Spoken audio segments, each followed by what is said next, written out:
நேயர்களுக்கான கேள்வியோட ஆன்சர்ஸ் தான் இந்த வீடியோ சீரிஸில் பார்த்துட்டு இருக்கோம். ஒரு நேயர் கேட்டிருக்காரு, டயபெட்டிக்ஸ் வந்து 25 வருஷமாக இருக்குது, ப்ளஸ் பிளட் தின்னிங் மெடிக்கேஷனும் எடுத்துகிட்டு இருக்கேன், என்னால் இம்ப்ளான்ட் பண்ணிக்க முடியுமா அப்படின்னு கேள்வி கேட்டிருக்காரு. இந்த கொஸ்டினுக்கான ஆன்சர் இந்த வீடியோவில் பார்க்கலாம். வணக்கம், என் பேர் டாக்டர் அருண், பேர்ல்ஸ் பல் மருத்துவமனை, சென்னை ராஜா அண்ணாமலைபுரத்தில் 2001 நடத்திட்டு இருக்கோம். இந்த சேனல் இன்னும் சப்ஸ்கிரைப் பண்ணணும், பேர்ல்ஸ் டென்டிஸ்ட்ரி சேனல் அவசியம் சப்ஸ்கிரைப் பண்ணுங்கள். நிறைய videos dental health, dental awareness சம்மந்தமாக செஞ்சுட்ருக்கோம்.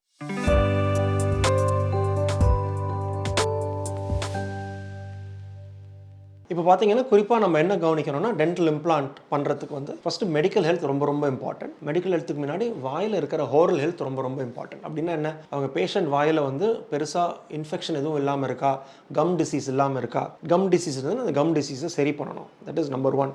நம்பர் 2 வந்து பேஷண்ட்டோட எலும்போட பொசிஷன் எப்படி இருக்குது, ஷேப், குவாலிட்டி, குவான்டிட்டி எவ்வளோ இருக்குது, அதாவது எலும்பு நீளம் அகலம் எவ்வளோ இருக்குது. அப்போ கிளினிக்கலாக பார்க்கலாம், எக்ஸ்ரே எடுக்கலாம், சிடி ஸ்கேன் எடுக்கலாம். போன் வந்து கரெக்டாக இருக்கா இல்லையான்னு நம்ம செக் பண்ணுவோம். ஃபஸ்ட்டு வாயில் இன்ஃபெக்ஷன் இல்லாமல் இருக்கான்னு செக் பண்ணுவோம்.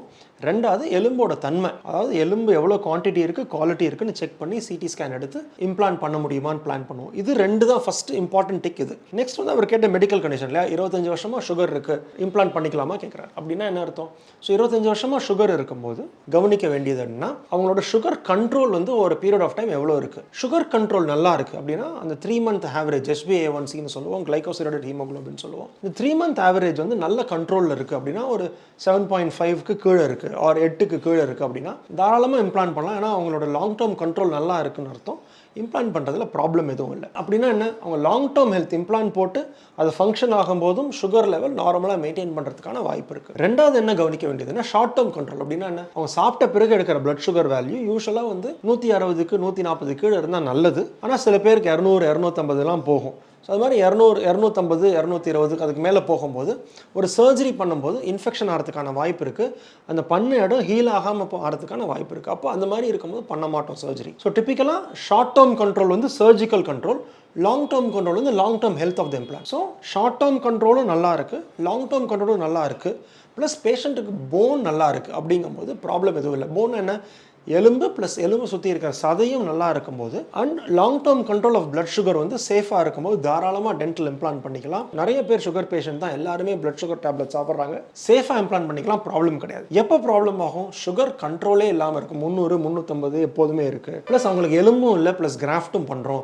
ப்ளஸ் பேஷண்ட் ஸ்மோக்கிங்கும் பண்ணுறாங்க. ஸோ மல்டிபிள் ஃபேக்டர்ஸ், அந்த ரிஸ்க் ஃபேக்டர்ஸோட நம்பர்ஸ் ஜாஸ்தி ஆக அப்போ இம்ப்ளான்ட் ஃபெயில் ஆகிறதுக்கான வாய்ப்பு இருக்குது. ரிஸ்க் ஃபேக்டர்ஸ் கண்ட்ரோல்டாக இருக்குது, பேஷண்ட் ஹெல்த் நல்லா இருக்கும்போது ப்ராப்ளம் இருக்காது. ரெண்டாவது என்ன கேட்டிருக்காரு, டயபெட்டிஸ் மட்டும் இல்லை, பிளட் தின்னிங் மெடிக்கேஷனும் சாப்பிட்றேன். பிளட் தின்னிங் மெடிக்கேஷன் டிப்பிக்கலாக பார்த்தீங்கன்னா 2 கொடுப்போம். ஒன்று ப்ரொஃபைலாக்டிக்கா, ரத்த ஓட்ட சம்பந்தமாக ப்ராப்ளம் வராமல் இருக்கிறதுக்காக தின்னிங் மெடிக்கேஷன் கொடுப்பாங்க. ஆர் சம்டைம்ஸ் வந்து பேஷண்ட்டுக்கு பாஸ் ஹிஸ்ட்ரி இருக்கும், ஒரு ஏஞ்சியோபிளாஸ்டி பண்ணியிருப்பாங்க, ஆர் வந்து ஒரு ட்ரெட்மில் டெஸ்ட் பண்ணும்போது, ஆர் எக்கோ கார்டியம் எடுக்கும்போது வேறு சின்ன சேஞ்சஸ் இருக்கும். ஃப்யூச்சரில் ஹார்ட்டில் ப்ராப்ளம் வரக்கூடாது, ஆர் முன்னாடி இருக்கிற ஹார்ட் பேஷண்ட்டுக்கு ப்ராப்ளம் வரக்கூடாதுன்னு சொல்லி பிளட் தின்னிங் மெடிக்கேஷன் கொடுத்துருப்பாங்க. ஸோ டிப்பிக்கலாக இது மாதிரி பிளட் தின்னிங் மெடிக்கேஷன் சாப்பிட்றவங்க டிஃப்ரெண்ட் கைண்ட்ஸ் ஆஃப் மெடிக்கேஷன் இருக்குது. ஒரு அந்த ஆஸ்பிரின் குரூப் ஆஃப் டேப்லெட்ஸ் இருக்குது, குளோபிட்ரோஜோல்ஸ் இருக்குது, சிலதெல்லாம் ஆன்டி கோயாகுலன்ஸ்னு பேர், சிலது ஆன்டி பிளேட்லெட்ஸ்னு பேர். ஸோ இது ரெண்டுத்துக்கு உண்டான வித்தியாசம் வந்து, ஒன்று வந்து அந்த ரத்தம் உரையிறத ஸ்டாப் பண்ணும், இன்னொன்று வந்து ரத்தம் அக்ரிகேட், அந்த இனிஷியலாக அந்த ப்ளீடிங் டைமை ஜாஸ்தி பண்ணுறதுக்கான வாய்ப்பு இருக்குது. ஸோ இது என்ன சாப்பிட்றாங்கன்னு ஃபஸ்ட்டு புரிஞ்சுக்கணும், ஆன்டி பிளேட்லெட்டா ஆன்டி கோயாகுலண்ட்டான்னு புரிஞ்சுக்கணும். டிப்பிக்கலாக இது மாதிரி ஒரு ஆஸ்பிரின் அந்த மாதிரி சாப்பிடும்போது ஒரு சின்ன டென்டல் ப்ரொசீஜருக்கு வந்து அவங்க கார்டியாக் பேஷண்டாக இருந்ததுன்னா